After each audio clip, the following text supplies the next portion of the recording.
सर्वे भवन्तु सुखिनः सर्वे सन्तु निरामया सर्वे भद्राणि पश्यन्तु मां कश्चित् दुख भाग्य भवेत्। सभी भक्तों से जय श्री कृष्णा, राधे राधे।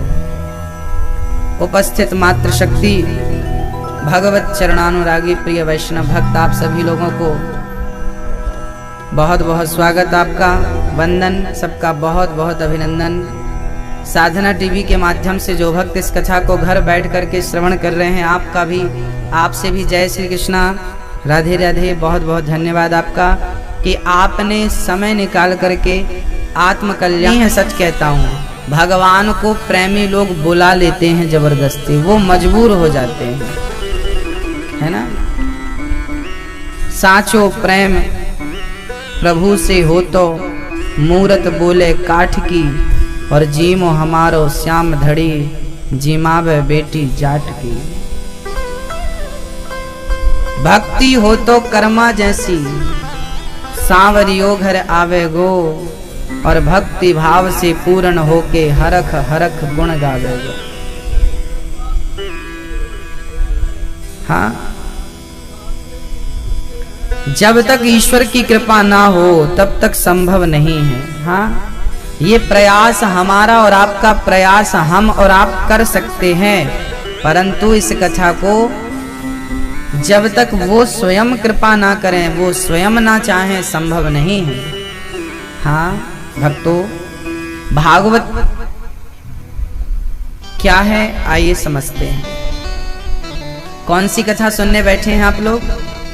हाँ अच्छा जी, एक बार बाबूजी के लिए ताली बजा दीजिए, बड़ा भाव रखते हैं आप भी। ये कौन सी कथा सुनने बैठे हैं आप लोग? कौन सी कथा है ये? कौन सी कथा है? श्रीमद्, बोलो, श्रीमद् भागवत कथा। जब व्यास जी ने इस ग्रंथ को लिखा था तब इसका नाम केवल भागवत था, पर राधा रानी नाराज हो गई कि आपने इतना बड़ा ग्रंथ लिख दिया, हमारा नाम तो कहीं लिखा नहीं, हमें तो कहीं याद किया नहीं। तब व्यास जी ने संशोधन किया। इस भागवत को लिखने वाले कौन हैं? स्वयं वेद व्यास जी। लिखा तो श्री गणेश जी ने है, परंतु व्यास जी ने कहा है। तो व्यास जी कहते गए, गणेश जी लिखते गए, राइटर थे गणेश जी।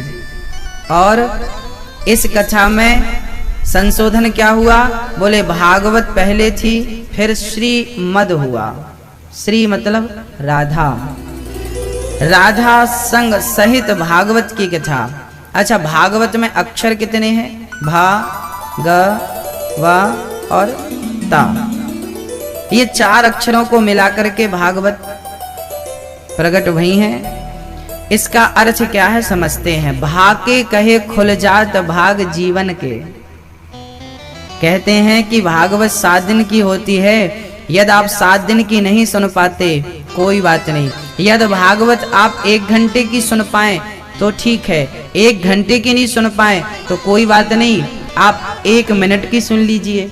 1 मिनट की नहीं सुन पाए तो कोई बात नहीं, आप भागवत का 1 अक्षर भी श्रवण कर लेंगे तो निश्चित कल्याण हो जाएगा। भाके कहे खुल जात भाग जीवन के। जीवन के भाग्यों को कौन खोल सकता है? बोले ये कथा, ये कृष्ण दोनों ही यहाँ उपस्थित हैं। भाके कहे खुल जात भाग जीवन के। लोग कहते हैं हम बड़े परेशान हैं, बड़ी चिंता है, बड़ी टेंशन है, बड़े दुखी हैं। आपके दुख का कारण यही तो है कि आप भगवान को भूल गए। जानत हूँ अस स्वामी बिसारी, फिर ही ते काहे ना हो ही दुखारी। भगवान को भूल जाएंगे तो दुख नहीं आएगा। अरे भगवान को भूल जाना ही सबसे बड़ा दुख है, और भगवान का स्मरण बना रहे यही सबसे बड़ा सुख है। हाँ, तो भाके कहे खुल जात भाग जीवन के। तो भाव शब्द से क्या खुल जाएंगे? भाग्य खुल जाएंगे। गा के कहे ते गुमान मिट जाते हैं। गुमान मीन्स अहंकार, दर्प, हाँ, ईगो। गा के कहे से गुमान मिट जाता है, अर्थात जो भागवत को श्रद्धा से, भाव से जो श्रवण कर लेगा, अच्छा, भागवत ना मिटाती है, क्या मिटाती है? अहंकार मिटा देती है। यदि भागवत श्रवण करने से आपका अहंकार नहीं मिटा तो समझ लीजिए कि आपके सुनने में कमी रह गई है।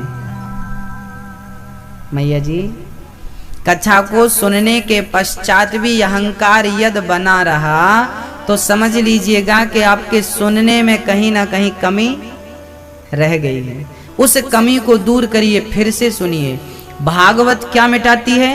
अहंकार। 7 दिन बाद यदि आपका अहंकार मिट जाए, सुठालिया वालों, तो समझ लेना कि आपने कथा सुन ली, और अहंकार फिर भी बना रहे तो समझ लेना कि आपने कथा को श्रवण नहीं किया सच्चे हृदय से। या तो आप इसके श्रोता नहीं हैं, या तो आप इसके योग्य नहीं हैं, क्योंकि शेरनी का दूध सारे बर्तनों में थोड़ी ठहरता है। शेरनी का दूध आप मिट्टी के पात्र में रखेंगे फूट जाएगा, पीतल के पात्र में रखेंगे फूट जाएगा, लोहे के बर्तन में रखेंगे वो भी फाड़ देगा, चांदी के बर्तन में रखेंगे वो भी फाड़ देगा। शेरनी का दूध ठहरता है तो केवल स्वर्ण के पात्र में, केवल सोने में। जैसे शेरनी के दूध को धारण करने के लिए पात्र कौन सा? बोले स्वर्ण पात्र होना चाहिए। ऐसे ही कथा को धारण करने वाला श्रोता कैसा होना चाहिए? बोले निर्मल मन जन सो मोहि पावा, मोहि कपट छल छिद्र न भावा। निर्मल मन हो, सच्चा भाव हो, सच्चे भाव से निर्मल पात्र से आपका हृदय का जो पात्र है वो कैसा होना चाहिए? निर्मल होना चाहिए, स्वच्छ होना चाहिए। यदि स्वच्छ और निर्मलता से इस कथा को धारण किया गया तो निश्चित ही इसका फल मिलकर ही रहेगा, कहीं जाने वाला नहीं। तो गा के कहे से गुमान मिट जाते हैं। अर्थात भागवत क्या मिटाती है? अहंकार। अहंकार मिटा देती है ना। लंका में 2 लोग रहा करते थे, बड़ी चर्चा है। लंका में रावण भी रहता था और लंका में विभीषण भी रहता था। जब हनुमान जी लंका गए तो विभीषण जी ने कहा, हनुमान जी ने कहा, कहो विभीषण लंका में कैसे रहते हो? तो विभीषण जी ने कहा कि सुनहु पवन सुत रहनी हमारी, जिमि दस न महु जीभ विचार। ये जो दांत, विभीषण ने अपने आप को क्या कहा? मैं जिह्वा हूं। और लंकावासी कौन है? बोले दांत हैं। हनुमान जी ने कहा ठीक कहा आपने, दांत तो बाद में आते हैं और पहले ही निकल लेते हैं। दांतों का बैकग्राउंड चेक करते हैं हम लोग। जब आपका जन्म होता है तब दांत नहीं होते, पर जिह्वा होती है। ये दांत बीच में ही मिलते हैं हमें। बच्चा साल भर का हो गया, दांत आने शुरू हो गए। दांत बीच में मिलते हैं, है ना, और पहले ही निकल लेते हैं, मरने के पहले टूट जाते हैं। दांत बाद में आते हैं और पहले निकल जाते हैं मरने के, जबकि जिह्वा पहले से थी और मरने तक रहती है। हनुमान जी ने कहा आप जिह्वा हो, पहले भी थे, आखिरी में भी आप ही बचोगे। ये रावण बाद में ही आया और पहले ही निपट जाएगा, चिंता ना करो तुम। विभीषण जी को लंका में सत्संग किसका मिला था? हनुमान जी मिल गए। और हनुमान जी ने क्या किया? राम कथा सुना दी। एक घड़ी आए, यदि 6 मिनट का भी भगवान का नाम और सत्संग यदि आपने कर लिया, 6 मिनट भी भगवान की चर्चा कर ली यदि आपने आसपास अड़ोसियों पड़ोसियों से या बाजू वाले से, तो आपका सत्संग हो गया, निश्चित मानिए। आप दिन भर में आधा घंटे के लिए आप मोबाइल चार्ज में लगा दो तो मोबाइल आपका दिन भर साथ देगा। ज्यादा नहीं है टाइम तो आधा घंटा लगा दीजिए। ऐसे ही आप ज्यादा नहीं तो कम से कम अपने आप को सत्संग के साथ जोड़ दीजिए। और सत्संग से जब कनेक्ट कर देंगे अपने आप को मात्र 6 मिनट के लिए, तो आपकी आत्मा दिन भर के लिए चार्ज हो जाएगी उस सत्संग के प्रभाव से, और जीवन में कभी अशांति नहीं होगी, बस आनंद ही आनंद होगा। हाँ, तो कथा क्या मिटाती है मेरी माँ? विभीषण को सत्संग मिल गया, जबकि रावण को सत्संग, हनुमान जी रावण को भी सत्संग कराते, पर रावण हनुमान जी को बांध के खड़ा कर लिया है। मेघनाथ आया, हनुमान जी को बांध के ले गया और खड़ा कर लिया, और सत्संग की तो दूर रही, रावण धमकाने लगा कि मृत्यु निकट आई खल तो ही।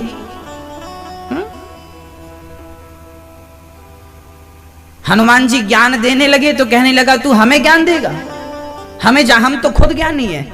अच्छा, ज्ञानियों को ज्ञान देना बड़ा मुश्किल है। रावण खुद ज्ञानी था, अब हनुमान जी, अच्छा हनुमान जी कौन थे? हनुमान जी शंकर जी के अवतार थे, 11वें रुद्र थे। हनुमान जी खुद शंकर जी हैं, और रावण के गुरु का नाम क्या है? शिव ही तो है। नहीं, मृत्यु निकट आई खल तो ही अधम सिखावन, मुझे सिखाता अधम, अधम कहता है, नीच कहता है, और कहता है मृत्यु निकट आई खल तो ही, ए दुष्ट तेरी मृत्यु निकट आ गई। हनुमान जी बोले मृत्यु निकट आ गई, कहां खड़ी है? रावण बोला तेरी बाजू में खड़ी है, तू मरने वाला है। हनुमान जी बोले कि देख रावण, मृत्यु खड़ी जरूर है मेरे पास, कहा मृत्यु हमसे पूछने आई है कि रावण का काम अभी काम तमाम करना है कि थोड़े दिन रुक के करना है, पूछने आई है। अब रावण तो कहता है जितना तेल हो भाई लगाओ इसकी पूंछ में आग। पूंछ में आग लगाई, हनुमान जी ने क्या किया? उलट पलट लंका सब जारी, कूंदी परा पुनि सिंधु मझारी। पूंछ बुझाई खोई श्रम धरि लघु रूप बहोरी, और जनक सुता के आगे ठाण भयों कर जोर। हनुमान जी रावण को सत्संग मिला नहीं ठीक से, यदि मिला भी तो उसने धारण नहीं किया, अहंकार में चूर रहा। अच्छा, अहंकारी लोग कथा सुनते नहीं है, कई लोग सुठालिया के लोग कथा सुनने नहीं आते, नहीं आएंगे। क्यों नहीं आएंगे? पूछो क्यों नहीं आ रहे हो? बोले हम तो खुद जानते हैं, सब जो कथा में सुनाएंगे हम सब जानते हैं, हम सब जानते हैं। ये वही रावण के वंशज हैं। रावण भी ऐसी बोलता था हम सब जानते हैं, हमें क्या सुनाओगे?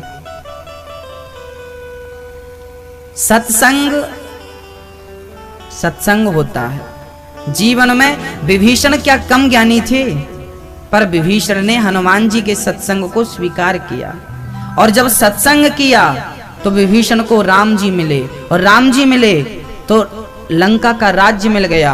और रावण ने सत्संग नहीं किया तो लंका का राजा रावण जब मरा तो कोई रोने वाला नहीं। क्या हुआ? और एक नहीं जुड़ा तो उसके साथ क्या हुआ? एक ने संत का, हनुमान जी विभीषण की कुटिया पे गए तो विभीषण की आंखों में आंसू आ गए कि आज मुझे संत का दर्शन हुआ। राम राम ते ही सुमिरन कीन्हा, हृदय हर्ष कपि सज्जन चीन्हा, यही सन हठि करी हूं पहचानी, साधु ते हों ही न कारज हानि। हाँ? विभीषण ने हनुमान जी को संत के रूप में देखा, ये संत हैं, और हनुमान जी ने भी विभीषण को संत के रूप में देखा। तो आप संत का आदर करेंगे, सत्कार करेंगे, तो विभीषण लंका का राजा बन गए। और रावण ने संत को बांध के पूंछ में आग लगवा दी। एक संत का सम्मान कर रहा था तो दूसरा संत का अपमान कर रहा है। जब जब होए धर्म के हानि, बाढ़हि असुर अधम अभिमानी। जब संतों पर अत्याचार होता है, जब गुरुजनों पर अत्याचार होता है, जब माँ बाप पर अत्याचार होता है, जब अधर्म बढ़ जाता है, तब भगवान अवतार लेकर के न दुष्टों का दमन करते हैं। इस भाग के कहे खुल जात भाग जीवन के, गा के कहे ते गुमान मिट जाते हैं, और वाके कहे बल बुद्धि बढ़ जाते हैं। वाके कहे से क्या बढ़ेगा? बल। कौन सा बल? शारीरिक बल नहीं, आध्यात्म बल। वाके कहे बल बुद्धि, बुद्धि भी बढ़ जाएगी। यदि सत्संग करेंगे तो आपके अंदर सोचने की सहनशीलता इत्यादि चीजें बढ़ती हैं। सत्संग क्या करता है पता है? सत्संग हमें पॉजिटिव करता है, सकारात्मक बनाता है। एक आदमी का एक्सीडेंट, एक आदमी जा रहा था माता जी का दर्शन करने, मैहर जा रहा था। मैहर वाली माता जी ना, सुना आपने? मैहर जा रहा था माँ शारदा का दर्शन करने। रास्ते में एक्सीडेंट हो गया, उसका एक पांव फ्रैक्चर हो गया। अब गांव वाले मिलने आए, अच्छा कई तो निगेटिव होते हैं, कई क्या बात, अच्छा गए तो थे माता जी के दर्शन करने, तोड़ के ले आए पांव। वो आदमी हंसने लगा।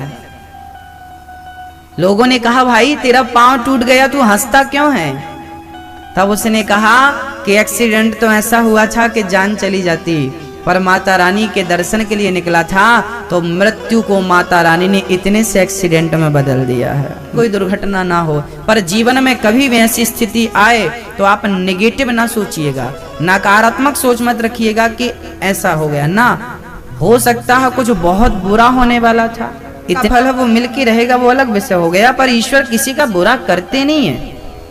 वो भगवान माता पिता हैं, वाक्य कहे बल बुद्धि बढ़ जाता है। इसलिए अपना बल अपनी बुद्धि विकसित करिए, घटिया सोच से बढ़िया सोच की ओर बढ़िए, सोच अच्छी रखिए। हाँ, भगवान में कभी भी विश्वास कम नहीं रखना, विश्वास कम नहीं होना चाहिए, विश्वास दिनों दिन बढ़ना चाहिए। जीवन में संकट आते हैं, क्या राम के जीवन में संकट नहीं आए? राम को भी तो 14 साल के लिए वनवास जाना पड़ा। अब आप पूजा पाठ क्या है? संकट तो राम के जीवन में भी थे, नंगे पांव 14 साल तक चले थे, कितने कांटे कंकड़ चुभे होंगे, पर राम तो राम थे ना। मेरी माँ, जीवन में संकट आए इसका अर्थ ये नहीं कि हम ये सोचने लगे कि नहीं नहीं नहीं अब पूजा नहीं करेंगे, पाठ पूजा भगवान तो होते ही नहीं, होते तो संकट से बचाते नहीं, बचाते हैं वो बचाते हैं। संकट क्यों आते हैं फिर? बोले संकट इसलिए आते हैं कि भगवान देखते हैं कि मेरा भक्त कच्चा है कि पक्का है। अरे सुख में तो सब भगवान को भज लेते हैं, पर ऐसी स्थिति में भी भगवान पे विश्वास रखो तो जाने कि सच्चे भक्त हो। ये तो कसौटी में कसने के लिए भगवान एक डेमो देते हैं आपको। आप हार भाई, घड़ा को पकना हो, कुम्हार भाई ने घड़ा बनाया, अब घड़ा बन तो गया है पर उसमें पानी भरने